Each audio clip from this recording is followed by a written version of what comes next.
Welcome everyone to our YouTube channel. आज के video में linear equations in two variables ये यूनिट का 6th प्रॉब्लम स्टडी करेंगे। तो क्वेश्चन आपके सामने है, देखो यहां पे क्या लिखा है। यहां लिखा है write two solutions for the equation. यहां पे लिखा है x plus pi y equal to 4। ये इक्वेशन के हमें दो सॉल्यूशंस फाइंड आउट करना है। तो चलो हम ये प्रॉब्लम सॉल्व करेंगे और ये प्रॉब्लम सॉल्व करने का टेक्निक बिल्कुल वैसा ही रहेगा जैसा हमने इसके पहले problem number 5 and problem number 4 में बताए थे। तो अगर आपको इसके दो सॉल्यूशंस फाइंड आउट करना है तो हमें सबसे पहले एक काम करेंगे, गिवन इक्वेशन हम यहां पे लिख लेंगे। देखो ये किस तरह से दो सॉल्यूशंस निकलेंगे। तो गिवन इक्वेशन इज, और जो गिवन इक्वेशन है वो पाई के फॉर्म में है तो उसको एज इट इज वैसे ही रख के आपको सॉल्व करना पड़ेगा। देखो क्या लिखा है, x plus pi y equal to 4। Number of student जो है वो पाई देख के जो है उनको कंफ्यूजन होगा, उनको लग जाएगा कि ये बहुत ही टफ प्रॉब्लम है। ये बिल्कुल भी टफ नहीं है, बहुत ही आसान प्रॉब्लम है। तो हमारे साथ साथ आप लोग भी सॉल्व करो, बुक और पेन लेके बैठ जाओ और हो सके तो हमसे पहले सॉल्व करने का प्रयास करो। तो हमें इसके दो सॉल्यूशंस फाइंड आउट करना है। तो अगर दो सॉल्यूशंस फाइंड आउट करना है तो रूल क्या है, टेक्निक क्या है वो समझ लो। रूल ये है कि आपको क्या करना है, ये गिवन, चलो एक काम करते हैं, सबसे पहले चेक करेंगे कि ये गिवन इक्वेशन लीनियर इक्वेशन है क्या और इसमें टू वेरिएबल्स है क्या। वो हमने चेक करना भूल गए थे, चलो हम यहां पे चेक कर लेते हैं।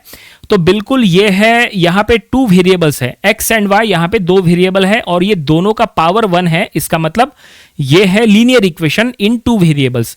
और यहां पे अगर इसके दो सॉल्यूशंस फाइंड आउट करना हो, देखो एग्जाम में जरूरी नहीं है कि हमेशा दो सॉल्यूशंस के लिए आए, हो सकता है एग्जाम में 3 सॉल्यूशंस के लिए आए या 4 सॉल्यूशंस फाइंड आउट करने के लिए आए। आप पर्टिकुलर इक्वेशन के कितने भी सॉल्यूशंस निकाल सकते हैं। उसके लिए टेक्निक यह है कि आपको कोई एक वेरिएबल का वैल्यू कंसीडर करना है और उसके लिए दूसरे वेरिएबल का वैल्यू फाइंड आउट करना है। देखो किस तरह से, यहां पे देखो x और y ऐसे दो वेरिएबल है ना, तो हम क्या करेंगे, x का वैल्यू अज्यूम करेंगे, ठीक है ना, और वो अज्यूम वैल्यू के लिए y का क्या वैल्यू आता है वो फाइंड आउट करेंगे। देखो किस तरह से ये होता है। तो पहला सॉल्यूशन हम चलो फाइंड आउट कर लेते हैं। तो अगर हम पहला सॉल्यूशन निकाले तो यहां पे हम लिख लेंगे लेट, या फिर बोलो assume x is equal to, चलो x का वैल्यू हम ले लेते हैं 0। x का क्या वैल्यू लेके सॉल्व करना है ये चॉइस आपकी है। आप 0 लो या 1 लो या -1 लो या 2 लो या 3 लो या 5 लो, कुछ भी लो, कोई भी x का वैल्यू लो और उसके लिए पर्टिकुलर y का वैल्यू निकालो। तो हमने ले लिए x का वैल्यू 0। चलो देखते हैं ये x के वैल्यू के लिए y का क्या वैल्यू आता है। तो क्या करो, ये जो x का वैल्यू है ये इक्वेशन नंबर 1 में पुट करो। सो इक्वेशन नंबर 1 में पुट करेंगे तो देखो क्या होगा, इक्वेशन नंबर 1 एम्प्लॉइज, जहां पे x है वहां पे 0 पुट करो तो यहां आएगा 0 plus pi y equal to 4। अब यहां पे y का वैल्यू क्या मिलता है, तो यहां पे ऐसा रहेगा pi y equal to 4। So y निकालना है तो 4 बाय पाई हो जाएगा, बस ये इतना ही। तो हमें y का वैल्यू मिल गया। जब हमने x का वैल्यू 0 लिए तो पाई का वैल्यू हमें मिल गया 4 बाय पाई, और यही जो है हमारा पहला सॉल्यूशन है। क्वेश्चन में कहा था दो सॉल्यूशंस निकालो, तो पहला सॉल्यूशन हमने यहां निकाल लिए। बस यहां स्टेटमेंट में लिख लो, therefore x is equal to 0 and y is equal to 4 by pi are the first solution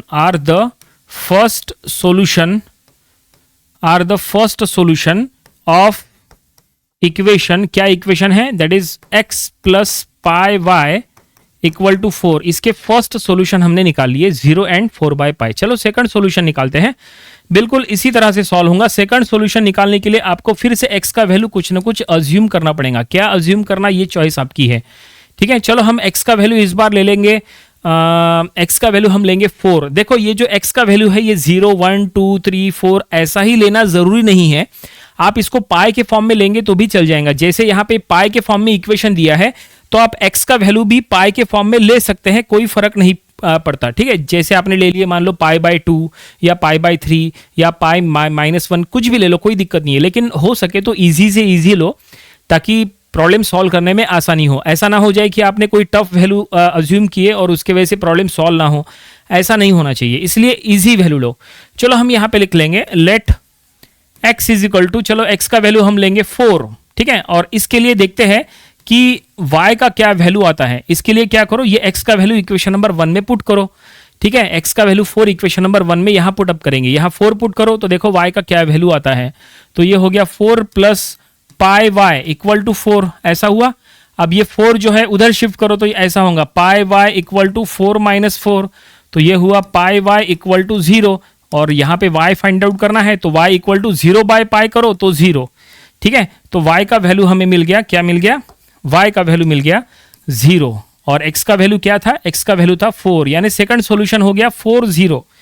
बस यहाँ पे इसी तरह का स्टेटमेंट हम फिर से लिख लेंगे, therefore x is equal to 4 and y is equal to 0 are the second solution, are the second solution of the equation, क्या इक्वेशन है, x plus pi y equal to 4 का ये सेकंड सॉल्यूशन है। और इस तरह से फाइनली प्रॉब्लम कंप्लीट हो गया। क्वेश्चन में जो फाइंड आउट करने के लिए कहा था ये हमने फाइंड आउट कर लिए। 2 सॉल्यूशंस कहा था, 2 सॉल्यूशंस हमने निकाल लिए। अगर एग्जाम में 3 सॉल्यूशन के लिए आया या 4 सॉल्यूशंस के लिए आया तो आपको इसी तरह से ये केस 1 हो गया, केस 2 हो गया, देन केस 3 आएगा, केस 4 आएगा। नई नई x की वैल्यूज को आपको अज्यूम करना है और उसके लिए y की वैल्यूज फाइंड आउट करना है। ठीक है, तो उम्मीद करते हैं कि ये प्रॉब्लम आपको समझ में आया होगा। ये था लीनियर इक्वेशंस इन 2 वेरिएबल, ये यूनिट का प्रॉब्लम नंबर 6। इसके पहले के 5 प्रॉब्लम जो हमने लिए थे वो भी आपको स्टडी कर लेना चाहिए और इसके आने वाले दिनों में हम इसके और भी नंबर ऑफ प्रॉब्लम्स कवर करेंगे ताकि इसकी और अच्छे से प्रैक्टिस हो जाए। तो मिलते हैं नेक्स्ट वीडियो में। Thank you very much.